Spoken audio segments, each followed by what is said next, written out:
शांति। आज 18 नवंबर 2020 के मधुर महावाक्य है। आज बाबा की मुरली के अंदर सत्यता की महिमा है। ईश्वर को कहा ही जाता है कि ईश्वर सत्य है, क्योंकि बाबा कहे यही समय है जब सत्य बाप आकर सत्य ज्ञान सुनाते हैं, जिससे सदगति होती है, सतयुग की स्थापना होती है और उस सत्य ज्ञान से हमें सत्य देवता बनाते हैं। तो बाबा कहे ऐसे सुप्रीम सतगुरु की महिमा अपरंपार है। सुनते हैं बाबा के मधुर महावाक्य। ओम शांति। मीठे बच्चे, अभी तुम सत्य बाप द्वारा सत्य देवता बन रहे हो, इसलिए सतयुग में सत्संग करने की जरूरत नहीं। प्रश्न है, सतयुग में देवताओं से कोई भी विकर्म नहीं हो सकते हैं। क्यों? सतयुग में देवताओं से कोई भी विकर्म नहीं हो सकता है। क्यों? उत्तर, क्योंकि उन्हें सत्य बाप का वरदान मिला हुआ है। विकर्म तब होता है जब रावण का श्राप मिलने लगता है। सतयुग त्रेता युग में है ही सदगति, उस समय दुर्गति का नाम नहीं। विकार ही नहीं जो विकर्म हो। द्वापर कलयुग में सबकी दुर्गति हो जाती है, इसीलिए विकर्म होते रहते हैं। यह भी समझने की बातें हैं। ओम शांति। मीठे मीठे रूहानी बच्चों प्रति बाप बैठ समझाते हैं। यह सुप्रीम बाप भी है, सुप्रीम टीचर भी है, सुप्रीम सतगुरु भी है। बाप की ऐसी महिमा बताने से ऑटोमेटिकली सिद्ध हो जाता। क्या सिद्ध होता है? कि कृष्ण किसी का बाप हो नहीं सकता। वह तो छोटा बच्चा है, सतयुग का प्रिंस है। वह टीचर भी नहीं हो सकता है। खुद ही बैठकर टीचर से पढ़ते हैं। गुरु तो वहां होता नहीं, क्योंकि वहां सब सदगति में है। आधा कल्प है दुर्गति, आधा कल्प है सदगति। बाबा क्या कहे, वहां तो सब सदगति में है। तो आधा कल्प है सदगति, आधा कल्प है दुर्गति। तो वहां है सदगति, इसलिए ज्ञान की वहां दरकार ही नहीं रहती। सत्य ज्ञान से ही सबकी सदगति हो जाती। तो इसीलिए बाबा कहे वहां दरकार ही नहीं है। इसीलिए ज्ञान की वहां दरकार नहीं रहती, नाम भी नहीं। क्योंकि ज्ञान से 21 जन्म के लिए सदगति मिलती है। फिर द्वापर से कलयुग अंत तक है दुर्गति। तो कृष्ण फिर द्वापर में कैसे आ सकता है? यह भी किसको ध्यान में नहीं आता है। एक एक बात में बहुत ही गुह्य राज भरा हुआ है, तो समझाना बहुत जरूरी है। वह सुप्रीम बाप, सुप्रीम टीचर है। अंग्रेजी में सुप्रीम ही कहा जाता है। अंग्रेजी अक्षर कुछ अच्छे होते हैं, जैसे ड्रामा अक्षर है। ड्रामा को नाटक नहीं कहेंगे, नाटक में तो अदली बदली होती है। यह सृष्टि का चक्र फिरता है, ऐसे कहते भी है। मनुष्य कहते भी है कि यह सृष्टि का चक्र फिरता है, परंतु कैसे फिरता है, हूबहू फिरता है या चेंज होती है, यह किसको भी पता नहीं। कहते भी है, बनी बनाई बन रही, अब कुछ बननी नहीं। जरूर कोई खेल है जो फिर से चक्र खाता रहता है। जरूर कोई खेल है जो फिर से चक्र खाता रहता है। इस चक्र में मनुष्य को ही चक्र लगाना पड़ता है। अच्छा, इस चक्र की आयु क्या है? कैसे रिपीट होता है? इसको फिरने में कितना समय लगता है? ये कोई नहीं जानता। इस्लामी, बौद्धि आदि सब है घराने जिनका ड्रामा में पार्ट है। तुम ब्राह्मणों की डिनाइस्टी नहीं है, ब्राह्मणों का कुल होता है। इसलिए बाबा कहे ब्राह्मणों की डिनाइस्टी नहीं, यह है ब्राह्मण कुल। सर्वोत्तम ब्राह्मण कुल कहा जाता है। देवी देवताओं का भी कुल है। यह तो समझाना बहुत सहज है। सूक्ष्म वतन में फरिश्ते रहते हैं, वहां हड्डी मांस होता नहीं। देवताओं को तो हड्डी मांस है ना। ब्रह्मा सो विष्णु, विष्णु सो ब्रह्मा। फिर मनुष्य दिखाते हैं विष्णु की नाभि कमल से ब्रह्मा क्यों दिखाया है? सूक्ष्म वतन में तो यह बातें होती नहीं, न जवाहरात आदि हो सकते। इसलिए ब्रह्मा को सफेद पोषधारी ब्राह्मण दिखाया है। ब्रह्मा साधारण मनुष्य बहुत जन्म के अंत में गरीब हुआ ना। इस समय है ही खादी के कपड़े। वह बेचारे समझते नहीं कि सूक्ष्म शरीर क्या होता है। तुमको बाप समझाते हैं, वहां है ही फरिश्ते जिनको हड्डी मांस होता नहीं। सूक्ष्म वतन में तो ये श्रृंगार आदि होना नहीं चाहिए, परंतु चित्र में दिखाया है तो बाबा उसका ही साक्षात्कार कराए, फिर अर्थ समझाते हैं। जैसे हनुमान का साक्षात्कार कराते हैं। अब हनुमान जैसा कोई मनुष्य होता नहीं। भक्ति मार्ग में अनेक प्रकार के चित्र बनाए हैं। जिनका विश्वास बैठ गया है, उनको ऐसा कुछ बोलो तो बिगड़ पड़ते हैं। देवियों आदि की कितनी पूजा करते हैं, फिर डुबो देते हैं। यह सब है भक्ति मार्ग।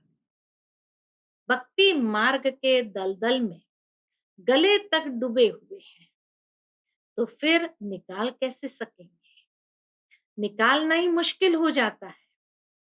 कोई कोई तो औरों को निकालने निमित्त बन खुद ही डूब जाते हैं। ऐसे भी होते हैं, दूसरों को बचाने गए और खुद भी डूब जाते हैं। खुद गले तक दुबन में फंसते, अर्थात काम विकार में गिर पड़ते हैं। यह है सबसे बड़ी दुबन, अर्थात दुबन मना दलदल।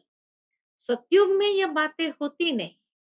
अभी तुम सत्य बाप द्वारा सत्य देवता बन रहे हो, फिर वहां सत्संग होते नहीं। सत्संग यहाँ भक्ति मार्ग में करते रहते हैं। समझते हैं सब ईश्वर के रूप है, इसीलिए उसको सत्संग कहते हैं। कुछ भी नहीं समझते। बाप बैठ समझाते हैं। कलयुग में है सब पाप आत्माएं, सतयुग में होते हैं पुण्यात्माएं। रात दिन का फर्क है। तुम अभी संगम पर हो। कलयुग और सतयुग दोनों को जानते हो। मूल बात है इस पार से उस पार जाने की। कलयुग इस पार से, सतयुग उस पार जाने। क्षीर सागर और विषय सागर का गायन भी है, परंतु अर्थ कुछ नहीं समझते। अभी बाप बैठ कर्म अकर्म का राज समझाते हैं। कर्म तो मनुष्य करते ही है, फिर कोई कर्म अकर्म होते हैं, कोई विकर्म होते हैं। रावण राज्य में सब कर्म विकर्म हो जाते हैं। सतयुग में विकर्म होता नहीं। क्यों? क्योंकि वहां है राम राज्य। बाप से वरदान पाए हुए हैं। रावण देते हैं श्राप। ये सुख और दुख का खेल है ना। दुख में सब बाप को याद करते हैं, सुख में कोई याद नहीं करते, वहां विकार होते नहीं। बच्चों को समझाया है, सैपलिंग लगाते हैं। यह सैपलिंग लगाने की रस्म भी अभी पड़ी है। बाप ने सैपलिंग लगाना शुरू किया है। आगे जब ब्रिटिश गवर्नमेंट थी, तो कभी अखबार में नहीं पढ़ता था कि झाड़ों का सैपलिंग लगाते हैं। अब बाप बैठ देवी देवता धर्म का सैपलिंग लगाते हैं, और कोई सैपलिंग नहीं लगाते। बहुत धर्म है, देवी देवता धर्म प्राय लोग धर्म भ्रष्ट, कर्म भ्रष्ट होने के कारण नाम ही उल्टा सुल्टा रख दिया है। जो देवता धर्म के हैं, उन्हों को फिर से उसी देवी देवता धर्म में आना है। हर एक को अपने धर्म में ही जाना है। बाबा कहे, क्रिश्चियन धर्म का निकलकर फिर देवी देवता धर्म में आ नहीं सकेंगे। ऐसे बीच में से कोई भी आ नहीं सकेंगे। हाँ, देवी देवता कुल की आत्माएं अगर और धर्म में गई होंगी, वो निकल करके आ जाएंगी। मुक्ति तो हो न सके। हाँ, कोई देवी देवता धर्म का कन्वर्ट होकर क्रिश्चियन धर्म में चला गया होगा, तो वह फिर लौटकर अपने देवी देवता धर्म में आ जाएगा। उनको यह ज्ञान और योग बहुत अच्छा लगेगा। इससे सिद्ध होता है कि ये अपने धर्म का है। विदेश में ऐसे कई भाई बहने जो कई बार बाबा कहते डिफरेंट कल्चर, डिफरेंट धर्म, डिफरेंट रस्म रिवाज, सब कुछ होने के बाद, डिफरेंट चोला होने के बाद भी वापस अपने परिवार में जब आते हैं, तो कितनी खुशी होती है। और मधुबन पहुंचते तो ऐसा लगता है उनको जैसे सचमुच हम अपने घर में आ गए। तो इससे सिद्ध होता है कि ये अपने धर्म का है। इसमें बड़ी विशाल बुद्धि चाहिए समझने की और समझाने की। धारणा करनी है, किताब पढ़कर नहीं सुनानी है। जैसे कोई गीता सुनाते हैं, मनुष्य बैठकर सुनते हैं। कोई तो गीता के श्लोक एकदम कंठ कर लेते हैं, कोई तो गीता के श्लोकों को बैठ के एकदम कंठ कर लेते हैं। बाकी तो इनका अर्थ हर एक का अपना अपना बैठ निकालते हैं। क्यों अपना अपना बैठ के निकालते हैं? क्योंकि संस्कृत भाषा कुछ ऐसी है जिसमें एक ही शब्द में अगर थोड़ा भी मात्रा या इधर उधर हो जाए तो पूरा अर्थ ही उसका बदल जाता है। तो इसीलिए बाबा कहे, हर एक ने अपना अपना अर्थ बैठ के निकाला है। श्लोक सारे संस्कृत में है। यहाँ तो गायन है कि सागर को स्याही बना लो, सारा जंगल कलम बना दो, तो भी ज्ञान का अंत नहीं होता। गीता तो बहुत छोटी है, 18 अध्याय है। इतनी छोटी गीता बनाकर गले में पहनते हैं।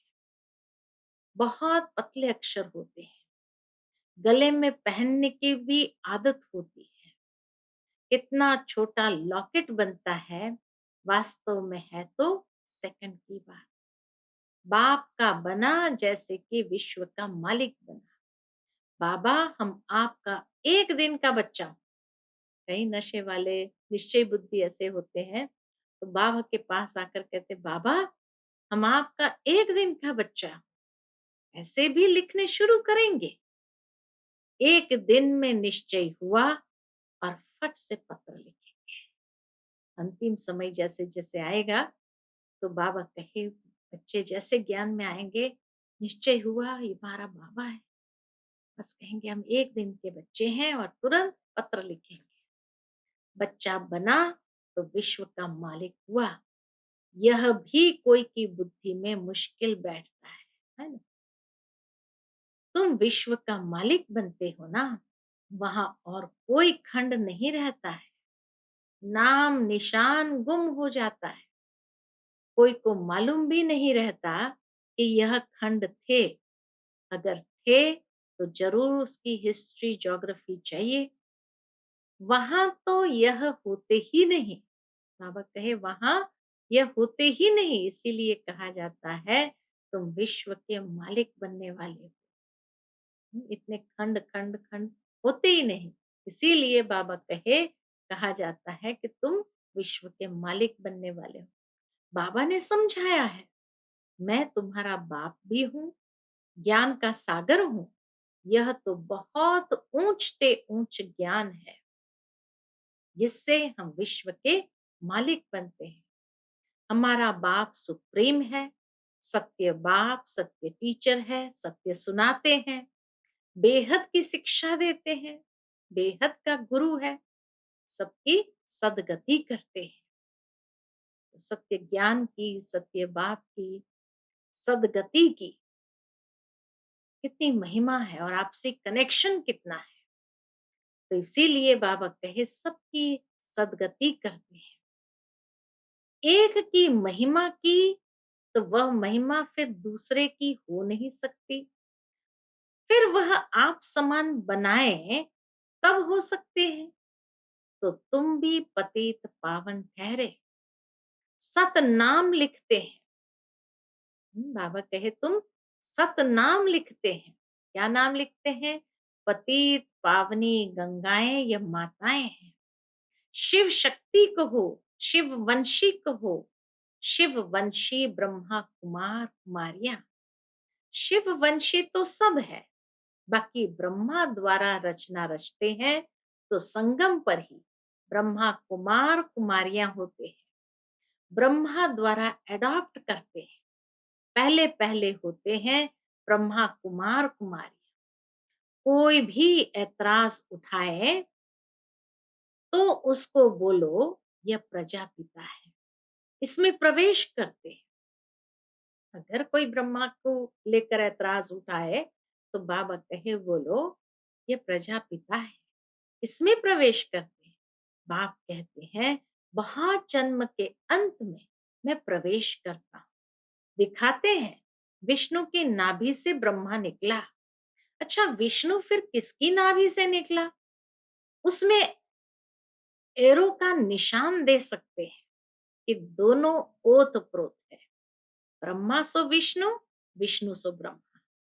यह उनसे, वह उनसे पैदा हुआ है। इनको लगता है 1 सेकंड, उनको लगता है 5000 वर्ष। विष्णु से ब्रह्मा बनने में 5000 वर्ष लगता, ब्रह्मा से विष्णु बनने में 1 सेकंड लगता है। ये वंडरफुल बातें है ना। तुम बैठ समझाएंगे। बाप कहते हैं लक्ष्मी नारायण 84 जन्म लेते हैं, फिर उनके ही बहुत जन्म के अंत में मैं प्रवेश कर यह बताता हूँ। बाबा बहुत जन्म के अंत में किसके? लक्ष्मी नारायण 84 जन्म लेते हैं, फिर उनके ही बहुत जन्म के अंत में मैं प्रवेश कर यह बनाता हूँ। समझने की बात है ना। बैठो तो समझाएं कि इनको ब्रह्मा क्यों कहते हैं। सारी दुनिया को दिखाने के लिए ये चित्र बनाए हैं। हम समझा सकते हैं, समझने वाले ही समझेंगे, नहीं समझने वाले के लिए कहेंगे कि हमारे कुल का ही नहीं। बेचारा भल वहां आएगा परंतु प्रजा में। हमारे लिए तो सब बेचारे हैं ना। बाबा कहे हमारे लिए तो सब बेचारे हैं ना। गरीब को बेचारा कहा जाता है। कितनी पॉइंट्स बच्चों को धारण करनी है, भाषण करना होता है टॉपिक्स पर भाषण करना होता है। यह टॉपिक कोई कम है क्या? कौन सी? प्रजापिता ब्रह्मा और सरस्वती 4 भुजाएं दिखाते हैं, तो 2 भुजा बेटी की हो जाती है। युगल तो है नहीं। युगल तो वास्तव में बस विष्णु ही है। ब्रह्मा की बेटी है सरस्वती। शंकर को भी युगल नहीं है, इस कारण फिर शिव शंकर कह देते हैं। अब शंकर क्या करते हैं? विनाश तो एटॉमिक बॉम्ब से होता है। बाप कैसे बैठ बच्चों का मौत कराएंगे? बाप कैसे बैठकर बच्चों का मौत कराएंगे? इसलिए शंकर विनाश नहीं करता है। तो इसीलिए बाबा कहे, बाप कैसे बैठ बच्चों का मौत कराएंगे? ये तो पाप हो जाए। बाप तो और ही सबको शांति धाम वापस ले जाते हैं, बिगर मेहनत। हिसाब किताब चुकतू कर सब घर जाते हैं, क्योंकि कयामत का समय है। बाप आते हैं सर्विस पर। बाप आते ही है सर्विस पर, सबको सदगति दे देते हैं। तुम भी पहले गति में फिर सदगति में आएंगे। ये बातें समझने की है। इन बातों को जरा भी कोई नहीं जानता। तुम देखते हो, कोई तो बहुत माथा खपाते, बिल्कुल समझते नहीं। जो कुछ अच्छा समझने वाले होंगे, जो कुछ अच्छा समझने वाले होंगे, वह आकर समझेंगे। बोलो, एक एक बात पर समझना है तो टाइम दो। यहाँ तो सिर्फ हुक्म है, सबको बाप का परिचय। यह है ही कांटों का जंगल, क्योंकि एक दो को दुख देते रहते हैं। इसको दुखधाम कहा जाता है। सतयुग है सुखधाम। दुखधाम से सुखधाम कैसे बनता है, ये तुमको समझाए। लक्ष्मी नारायण सुखधाम में थे, फिर यह 84 जन्म ले दुखधाम में आते हैं। ये ब्रह्मा का नाम भी कैसे रखा? बाप कहते हैं, मैं इसमें प्रवेश कर बेहद का सन्यास करा। फट से सन्यास करा देते हैं, क्योंकि बाप को सर्विस करानी है, वही कराते हैं। इनके पिछाड़ी बहुत निकले, जिनका नाम बैठ रखा, वह लोग फिर बिल्ली के पुंगरे बैठ दिखाते हैं। ये सब है दंत कथाएं। बिल्ली के पुंगरे हो कैसे सकते? बिल्ली थोड़ी बैठ ज्ञान सुनेगी। बाबा युक्तियां बहुत बतलाते रहते हैं। कोई बात किसको समझ में ना आए तो उनको बोलो, क्या बोलो? जब तक अलफ को नहीं समझा है तो और कुछ समझ नहीं सकेंगे। एक बात निश्चय करो और लिखो, नहीं तो भूल जाएंगे, माया भुला देंगे। मुख्य बात है बाप का परिचय। मुख्य बात है बाप के परिचय की।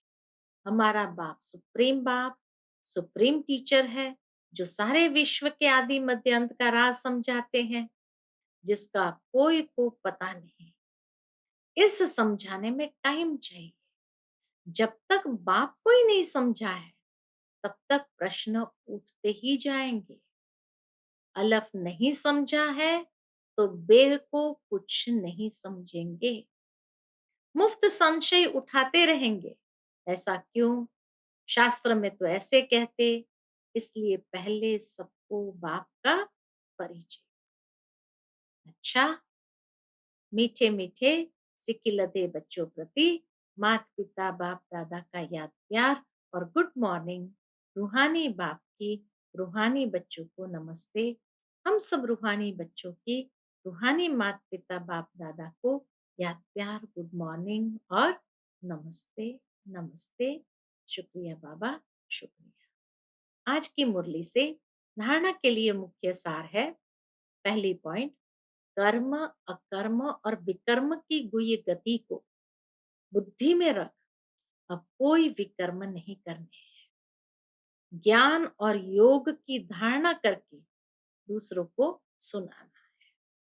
दूसरी पॉइंट, सत्य बाप की सत्य नॉलेज देकर मनुष्य को देवता बनाने की सेवा करनी है। विकारों के दलदल से सबको निकालना है।